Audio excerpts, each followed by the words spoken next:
Good day, everyone. Before we will start, let us introduce ourselves. My name is Machet Putad with matrix number 208645. Nareen. My name is Nareen Ponneeswaran. My matrix number is 206766. Eugene. Hello, my name is YUGGEN and my metric number is 206097. Hello, my name Hello, is my SHURIEEN name is SUGUMARAN. My metric number is 206426. Hui and my metric number is 209,418. Thank you so much, everyone, for introducing yourselves. Today, we will talk about zero waste in Malaysia, specifically if it's difficult to practice a zero waste lifestyle in Malaysia. So to start with, I have not fully decided yet, although I have read some of the key points of both sides. I would like to hear your stance regarding this issue.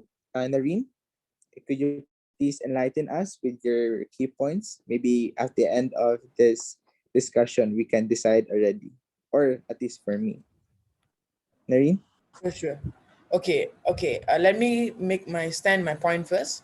My point is that zero waste lifestyle should be practiced in every country, and I agree to the fact it's difficult, but someone has to initiate it so that people continue it. If everyone disagrees just because it's difficult, it's never going to happen.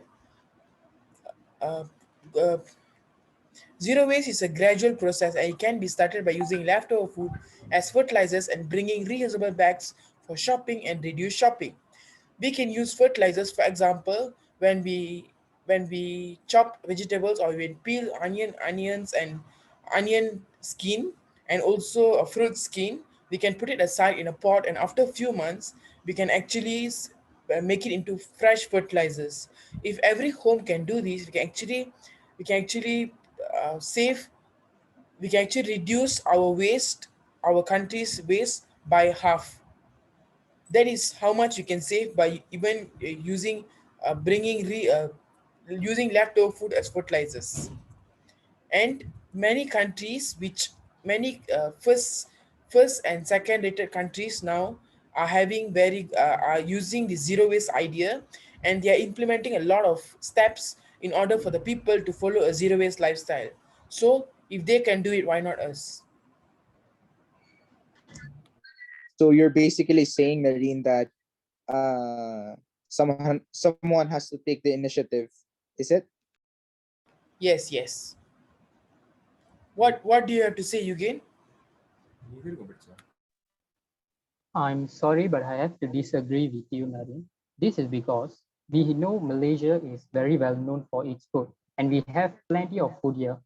Another name for Malaysia, where tourists know Malaysia as, is a food heaven. So we know that we have a lot of food from various culture, from Malay, Chinese, and also Indian. And the amount of food that we have here is a lot. And the waste that come from that is also a huge amount, which we should not forget about that. As a consequences, there might this is the factor that causes for this problem is because there's lack of law enforcement against this problem. We don't have law like fining people, such as in overseas countries like Germany. They have law that they fine people who waste their food.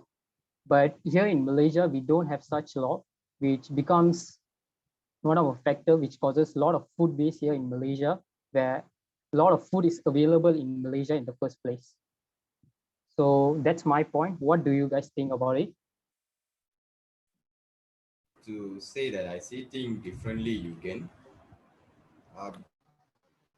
I have to say that I see things differently, Yugen. Movement was not existence. Clary Lancelot took a chance, started her own zero waste store, and it paid off. If she can start a zero waste store, why not we just start a zero waste home? We can shop at the Hive to buy organic product. In addition to being plastic free, each product sold at the Hive has a very low carbon footprint. Besides, a plastic bag and plastic straws are widely replaced with paper bags and paper straws. I think nowadays most shops like Chili's and KFC have replaced the use of single-use plastic bag and straw with paper bag and paper straw or metal straw. Since the Capit District Council (KDC) has decided to ban the use of single-use plastic straws from 14 April 2021. So this transformation could make a huge impact in our country where the practice of zero waste lifestyle can be done in Malaysia. Okay, my point is the zero waste. It is impossible to achieve the zero waste. So because in our daily lives, we will always waste some food and water. It is unavoidable. So, and it is difficult for ordinary people to distinguish whether some garbage in life is recyclable or not. Like some complex materials, this identification can only be done by experts. So the things we can do is just reduce the waste. So that's my opinion. So you're saying that we can never achieve a zero lifestyle in Malaysia. We can just reduce it. Am I right? Yes, yes, I think that. Sorry, Machad, but I'd like to add some point for Hugh Yang. Yes, please go ahead. Okay, what Hugh Yang said is absolutely true because we have a statistics. According to STAR, Malaysia actually generates 38,000 tons of waste just a day, and we can imagine how lot of that is that. In all of this, around 15,000 is just food waste, and we can't even imagine how much food is wasted just a single day. That's I mean it's huge. How about you guys? Wow. So imagine Uh, if that amount of food we can feed it to poor people in Malaysia, right? So they will not be what do you call this? They will not be very hungry on the streets asking for food. But I think the main issue here is how do we address that kind of problem. And you said a while ago that maybe making a particular law could lessen that burden, that that number, because that number is kind of huge, right? What do you think, guys? uh, I Yeah, I actually agree. uh, I actually want to add to Eugene's point. I'm sorry, Eugene, to say, but I actually disagree with you. Of course, you said that I partially agree with you. I mean, of course, you said that amount of food wasted. You have provide statistics for that. But to think of it in a positive way, just imagine how much money could be saved if we can save that food that we are wasting. For example, simple act like instead of throwing the food when you eat a meal, when if you can't finish the meal, you can actually pack all the meal and give to the beggars on the road. This is a very good practice which can not only increase your good deeds, but at the same time you can reduce food waste. Deeds like this can actually provide a lot of benefits to you and the society. And if just there's providing statistics about the money that could be saved, a quarter of an average Malaysian's income is spent on food and beverages. A household of 5 people spends an average of RM 900 on food, with quarter of food wasted during preparation, production, and consumption. RM 225 goes into the bin every month, or 2,700 a year, or more than 1 month's pay to the urban worker earning the mean monthly wage of 2,400. If we can save this money and look it in a positive way, we can actually save so much of our country's money, and our country will no longer be in debt by practicing zero waste lifestyle. Do you have anything to add, Suren? I think that's a good idea, Nareen, that we can just donate our leftover food to the beggar. But to be honest though, uh if you will be given food, a leftover food in the streets, would you actually take it? I mean, it's so good to be true. Like if after a particular person finish this particular food, not really finish, like he already took some. The reality is some of the people would not even bother to take that because they would be choosy of the food. I mean, I think that's a reality that we have to face, that uh it's not, what do you call this, although it's a good initiative, but I think it's far from reality. Yeah, but as we know, I actually partially agree with you. But as we know, the famous saying that beggars can't be choosers. You are right that you can say that some beggars are choosing like what food they want. But some beggars are really poor that if you give them anything, they can actually eat it. We have been seeing news of people suffering in South Africa of not having like the program like Sairam Africa. It's a program that people send food to Africa to support the people there. Just like that, if so many people are suffering in Africa, just imagine how the food we are wasting, it can help how much people in Africa. So sometimes beggars, they will just take the food, not necessary they will waste it. Like not all beggars are like that. Maybe even if they don't want the food, we should find an alternative way of reducing food wastage by donating it to some other people. I think Nareen mean like food catering, right? The half of the food will be finished by the people will come, and the left one they will donate to those who needy. Not like we ate in a plate, we ate the rice, and the leftover rice is given to the beggar.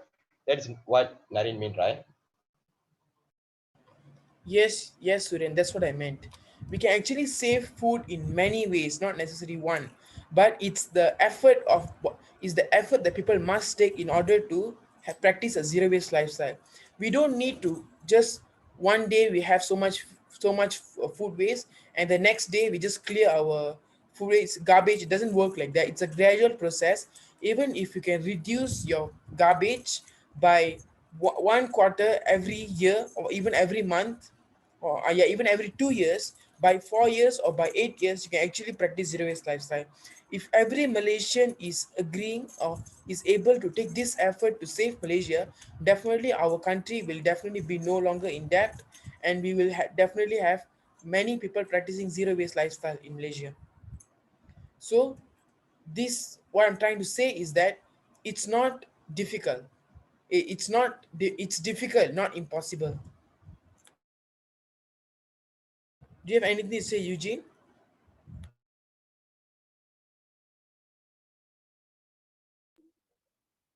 I still think I view in a different. I have a different perspective because here in Malaysia we have a lot of people who eat non-vegetarians, and the waste which comes from that, such as we have bones from chicken, and the fish, and all of this becomes a waste here in Malaysia. And many people here, right, it's non-vegetarian, they practice non-vegetarian lifestyle, their own lifestyle, like they have their own work to do, they have their job, they have their responsibilities. So I think they don't have the time for them to practice the zero lifestyle, as what Nareen said. Okay, Okay, guys, thank you so much for giving your thoughts. Do you want to add more, Nareen, before we yeah, conclude? sorry. Okay, I partially agree with you again that people have not much time. But even if people can spend 10 or 20 minutes before throwing that last few spoons of food, or even throwing that last plate of food into the dustbin, if they can just spend a minute to think about giving it to the beggar, then how can you say that people don't have time? I mean, I agree people don't have much time. A lot of people are very focused on their career and other things. But even if they spend if they can spend 10 or 20 minutes to practice the zero waste lifestyle, how much is 20 minutes in a day? It's actually nothing. And I think every Malaysian, if they are able to take that effort to think for a few minutes, definitely the last plate of food will never go into the dustbin. Okay, so we are now living in a world of what if, but that is, kind of hypothetical, Nareen, for that is,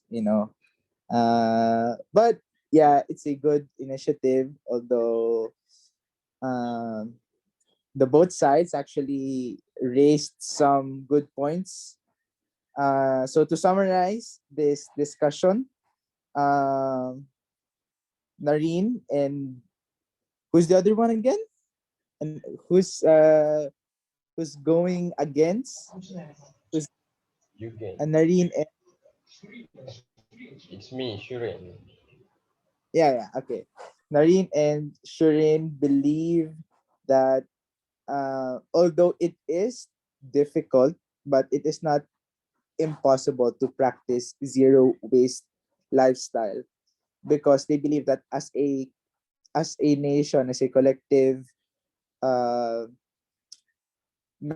I think as a collective like society, we can do it. But Eugene Excuse me, and Matthew. he, Can I yeah. add something?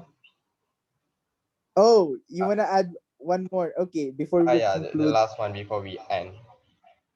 I think, in my opinion, I think it's not difficult to practice zero waste lifestyle in Malaysia. This is because recyclable bin can be easily found in almost in every building or parks in Malaysia. Therefore, we can reduce the waste by practicing the 3R concept, which are reuse, reduce, and recycle.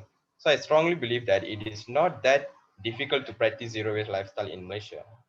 Yes, I agree with Sureen, because if we can practice 3R concept, and recently like how they launched 5R, if we can practice the 5R concept, we can also reduce our waste slowly.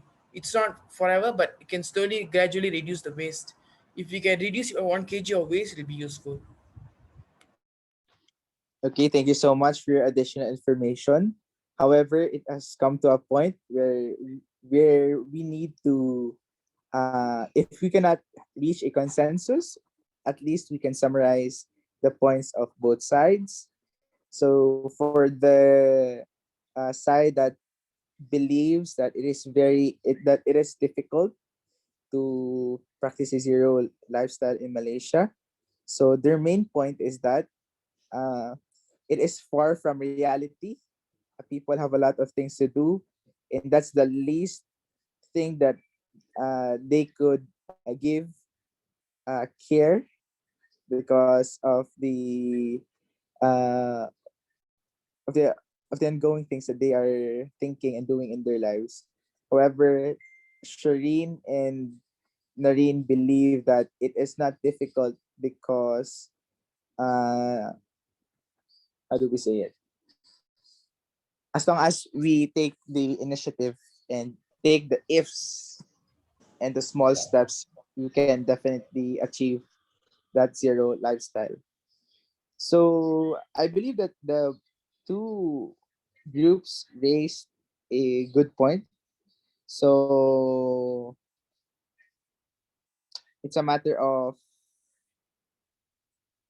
uh it's a matter I think of it's up to you now, because there is two yeah. people standing for and two people standing against. So I think it's you who must decide whether we should go against or for, and maybe we can conclude after that. At the end of this talk, I think I am more leaned on the fact that it's very hard to practice zero waste lifestyle in Malaysia because because practicing zero waste lifestyle is kind of an ideal lifestyle for me.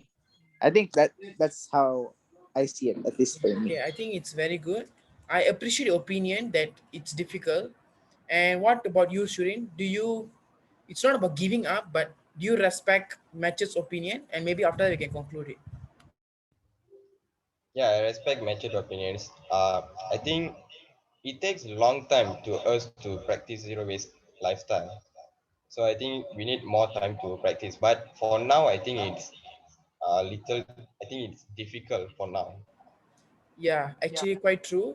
For our country's economic situation during the COVID time, it's been uh, it's been it's been long time. I mean, it's been a hard time for all of us, and currently, and even maybe a few years to come, it will be difficult for us to practice zero waste lifestyle. So based on that, so we have come up to a conclusion that since three of the from five of us are agreeing to the fact it's difficult to practice zero waste lifestyle. So I and Sureen also, we appreciate your opinion, and since majority wins all the time, let's come up to a conclusion that zero waste lifestyle is difficult to be practiced in a country like Malaysia. I hope everyone agrees. Just give a thumbs up if you agree. Okay, guys, thank you so much for your opinions regarding this matter. Uh, yes, and have a nice day ahead. And goodbye. See you soon. Okay, bye. Okay, thank you. Bye. Bye.